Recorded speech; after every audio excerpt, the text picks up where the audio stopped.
What is going on, everyone? Welcome back to the channel. Today we're in Salem, Massachusetts and the surrounding towns, and we're going to show you the real life locations of the Salem Witch Trials of 1692. Right here, ladies and gentlemen, this is where our story starts. The Samuel Paris archaeological site, right down this secret path in the woods. Now, I did a video like this last year or 2 years ago, I believe, and I did the Proctor's Ledge Memorial, a couple other things, the hanging site, but this video is going to be going even further. I found more locations, more historical sites, more stories, so come along and join me. As we make our way down this path, we're going to find the original location of the home where Reverend Samuel Paris once lived. Now, in the household, it was him, his wife, his daughter Betty, his niece Abigail Williams, and their slave Tituba. And this is where our story starts. Look at that. On the trail, you can even see some chickens. They're so big. Historical fact, this was like the first largest ever government cover-up in the colonies. And what's crazy is once everything was done, and later at the end of the year they admitted they were wrong stuff, all the evidence magically disappeared and destroyed. Isn't that crazy? We have arrived. Wow, oh my gosh, this is so cool. It's funny, like, you do all this for me, right? You do all this research online and you find these spots and you see the locations and you find any videos that are related to this. So you build up in the anticipation, and finally when you're here, it's so cool. 1681 Salem Village Parsonage. In 1681, the Salem Village inhabitants built a home for their minister at this site. Ministers residing here were George Burroughs, of course, accused in 1692 of being a witch and hanged. Crazy. This is what I was looking for right here. It was in this house in 1692 that Tituba, Reverend Paris's slave, told the girls of the household stories of witchcraft, which nurtured the village witchcraft hysteria and resulted in the deaths of 23 persons. This house was the scene of many incidents during the hysteria and is one of the most important sites in colonial American history. Let's go take a walk in, shall we? I'm gonna go down the steps into where the home was. This is literally where the Salem Witch Trials story starts. Literally right here. I cannot believe we're here today. This is so nuts to be here. So once Reverend Paris's daughter Betty starts having her fits, her and Abigail accuse Tituba. Literally right here. Right here. This is where they accuse Tituba. Once Tituba's under pressure, if you've ever seen the movie The Crucible, you know exactly what I'm talking about. I can picture the scene in my mind. But once Tituba is under pressure for whatever reason, nobody knows the exact answer still to this day other than being under pressure, but she confesses to witchcraft and the devil made her do it, influence of the devil, that whole thing. And that is what starts the entire story of the 1692 Salem Witch Trials. Right here. And it's crazy too to see how small the houses were. Like, this is not even the size of our kitchen, This is it's pretty crazy.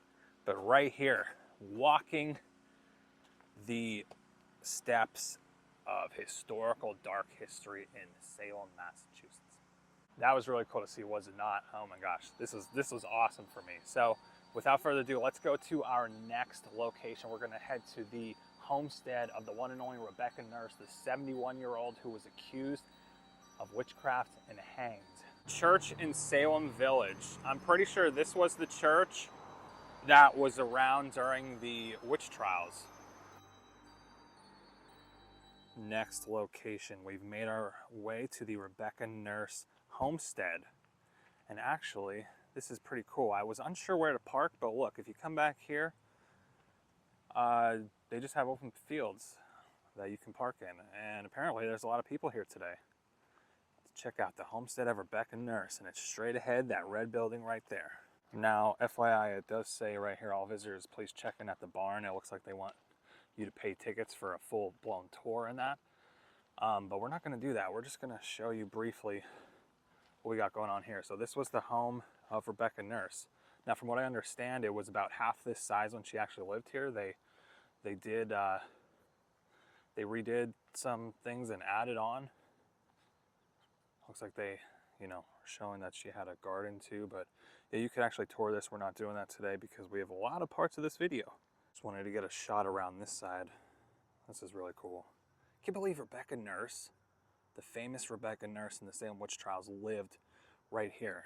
And it's crazy too to think, like, you know, today our houses and our neighbors are so close to us, but like the nurses had all this land. So at the time of the Salem Witch Trials of 1692, Rebecca Nurse was 71 years old, right? The oldest one actually hanged in the trials. She was accused by a lot of the young girls, and there was a family, the Putnams. If you've seen the movie The Crucible, once again, you know who I'm talking about, Thomas Putnam. He actually accused the nurses, Rebecca and her husband, of witchcraft for his own benefit. So back in the day, everything was about lands, right? Everybody wants more land, more land. I think the Putnams were kind of neighbors with the nurses. So Thomas Putnam jumps in on this whole thing with his daughters and accuses Rebecca Nurse for his own benefit, which is really sad. He probably went to hell. But poor Rebecca Nurse. But this is cool. This is really cool to see her homestead, and you can come visit as well. Looks like there's some other buildings here, and then you could go down this way. Now, the next location that we're going to visit is straight ahead. That's the Rebecca Nurse, well, the Nurse family cemetery straight ahead. We're actually, instead of driving around, because it looks like on Google Maps you can just put the Rebecca Nurse family cemetery in and it'll come up, but we're going to walk because, as you can see, there's a path here and the cemetery itself is straight ahead. In the courts during the trials, the girls would all act out, and it was pretty much one big act. And they, you know, there was a large, we have to realize there was large numbers of people who came into the court to see the trials. It was almost like entertainment. So the girls kind of figured out if they would, you know, act more and put more into the screams and, oh my God, you know, the devil's over there, right? They would get more of a reaction out of the audience. And for whatever reason, they like that. And I remember watching The Crucible, and they have the part where Rebecca Nurse is on the stand, and they're like, I saw Rebecca Nurse dancing with the devil. And what's, you know, like I said, I mean, there's been so many books and movies made out of it, but in reality, like, that actually happened. And this poor 70-year-old woman, it's like, I didn't do anything. What are these people talking about? Sad part of American history. We are making our way to the cemetery. It is so beautiful out here. I also, like I said, I just love to think and know that this was all, at one point, the nurses' land. We have arrived at the Nurse family cemetery. Isn't this, oh my God, this is just beautiful. Obviously, these are pretty old. I am seeing Rebecca Nurse's name on this statue right here. Let's see what it says. Rebecca Nurse, 1621 to 1692, Salem, Massachusetts. It's nice that they have a memorial for her right here. Now, the tricky thing about the witch trials, right, was if you confessed, you were spared the rope. Obviously, you know, you kind of ruin your name because you confessed to witchcraft in town, but you're spared the rope. However, you would be expected to then bring forth another 2 or 3 people who you said were guilty. So like in your mind, right, you know you're not into witchcraft. You know John, Paul, and Jones, right, are not guilty, but you're expected to bring forth another 2 or 3 people, and then they're accused, and it's this vicious cycle that just keeps going around and round and round and round. Now we see this Rebecca Nurse memorial right behind us, but she is not buried right here. So obviously we'll get to this later in the video when we go to the hanging location, but like after they were hanged and their bodies were thrown down, their family members would come and get them in the middle of the night, and then they would bury them in unmarked graves. So she's buried somewhere here. Nobody knows where exactly, but that's why they have this little nice memorial for her right here. So it says, this tablet contains the names of those who, at the risk of their lives, gave written testimony in favor of Rebecca Nurse in 1692. And there's at least a dozen names on the front and another dozen or more on the back. Wow, look at this. There's another John Proctor. I thought for a second, because I was like, wait a minute. I know John Proctor is not buried here. The John Proctor who died in the witch trials. But this is another John Proctor. This one died in 1871. So almost 200 years later, but that's cool. Looks like it's a family of Proctors. John Proctor, Pearlie Proctor, Sally Putnam. That's a different one. Sally Putnam. I guess that's the Putnam family. Actually, this is pretty cool. This is probably generations of Proctors and Putnams who we talked about before. And apparently, there's a Hamilton here. I wonder if they're related to Alexander Hamilton. This is really cool to see. I've never been here before, but like I said, if you are visiting Salem this October or any October in the future, make sure you come and check these locations out because they're very cool to see in person. All right, the next location we're going to take you to is actually very important in the Salem Witch Trials case. This is where researchers recently discovered the actual location of the Salem witch hangings, and where we're going next, which is kind of funny where we're going, but you'll see what I mean. This is how the discovery was made. So let's go. We've made it to our next location, which, like I mentioned earlier, is the single most important spot for the discovery of where the actual hangings took place. And you would never realize it today, but it's right here on this busy road at the laundry center. So this laundry center, believe it or not, was this building obviously has some renovations done to it, but this building itself was here in the year 1692. And it was right here at this building that a local young woman named Rebecca Ames was the one and only witness to the hangings of the witch trial that would confirm later she was in this building. This is where it was. This is where I think I saw the hangings. Here's the laundromat. In real life, this is the hill. This is the Proctor's Ledge area, and straight ahead would have been where she could see the hangings. Isn't that crazy? All right, now that we've seen it from afar, let's go have a closer look to the actual hanging site. Come with me. Let's go. Made it to our next spot. If you're like us, you should park here at the Walgreens. I'm not saying that officially, so if you get towed away, it's not my fault. But what we do is we park here at the Walgreens and then we walk straight up this way. And I'll show you what the street looks like when we get to the top. All right, now we're at the top of the street. And this is where we're looking for. It's really quick and easy to get there if you park down by the Walgreens. If you've reached this sign, then you're at the right spot. So just pay attention to that. But this is what it looks like. This is probably the coolest thing you'll see in the town of Salem. We are headed now through the woods, through somebody's side yard, but it's okay as long as you're here during the right hours. We are heading to the actual site of the Salem Witch hangings. Wow, we've made it. I forgot how close this was to the road, but we have arrived. Ladies and gentlemen, this is the site, confirmed site by researchers not that long ago. the confirmed site of the Salem witch hangings in 1692. Besides Giles Corey, who was pressed to death, the most famous man who was hanged during the witch trials, John Proctor, on his day of the hanging, there was 5 others hanged with him, and he would have to go last. So think about that. He had to watch 4 other people before him be hanged right here, right? And he just knew what his fate was. Now they would do something, they wouldn't just, if you see movies, they wouldn't just throw you off the ledge and hang you.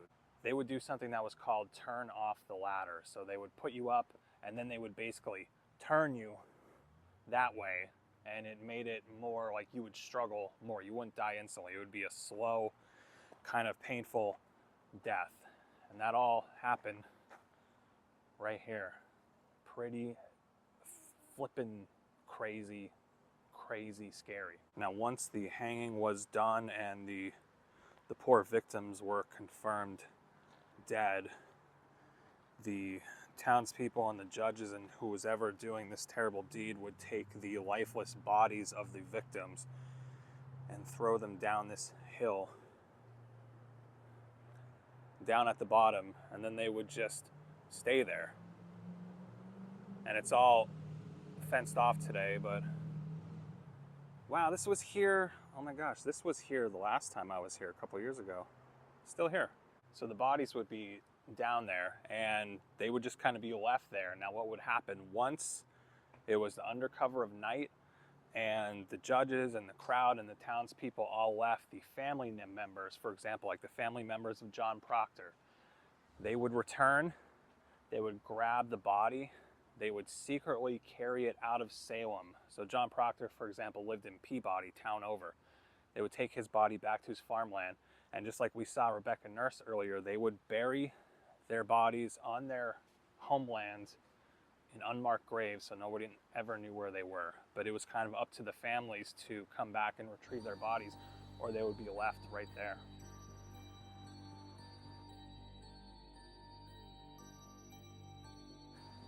Oh, good. Probably got me falling right there. It's pretty crazy to think all of the people that died literally right here in these trees. And like I said, their bodies were just thrown over the edge. But I would not be surprised at all right now if, maybe even right by me, maybe we'll catch something on the camera. Maybe the ghost of John Proctor or Rebecca Nurse is right here with us in this video. But I always get a dark, sad vibe when we're here, obviously, of what happened, but it's very cool. And there's so many people who come to Salem and don't know about this location. That's why when I made the video of this in the past, there's so many people commenting, how do you get there, this and that. So with this video, I really want to try and help people. So if you want to come here, if you're coming to Salem, definitely a spot you should check out. Now that we've seen the hanging location of the Salem Witch Trials, we're going to walk back down to Walgreens. We're going to go back down this way, and we're going to head right down there, which is the Proctor's Ledge Memorial here today. So let's go. So if you want to come here and check out the Proctor's Ledge Memorial, there's the Walgreens, right? And then you're going to walk behind, and it's straight ahead right up here where those people are. And we've made it to the Proctor's Ledge Memorial. It was built in, I believe, 2017. Over here they have all of the victims' names in order by date. So Bridget Bishop went first on June 10th, 1692. Sarah Good, July 19th. Elizabeth House, Susanna Martin, Rebecca Nurse. There's Reverend George Burroughs, died on August 19th, where we were at the beginning of this video, where his house was. And the one and only John Proctor on August 19th. And obviously they have it at this location because where we just were up on the hill is literally right up there. So at the end of the trials in 1692, when it all ended, no one really knows why the girls started having these fits. Till this day, nobody knows why. And by, you know, the whole trials didn't even last a year. And at the end of it, like I was saying earlier too, there was all the proof, or anything that happened in the trials was all magically erased and disappeared from time. Now, as far as the few judges go that were part of the whole trial, most of the judges would apologize and officially confirm to the public later that they were wrong. Now, there is some judges who took it to their grave, who said, yeah, I believe what I believe. I believe it was witchcraft. And that's my story. And they took it to the grave, and that was the end of that. Well, everyone, this is going to wrap up our newest Salem Witch Trials location video. If you liked it, please like the button. If you like this type of content and like Salem stuff in general, please check out any of my other videos there or there. And I'll see you in the next one.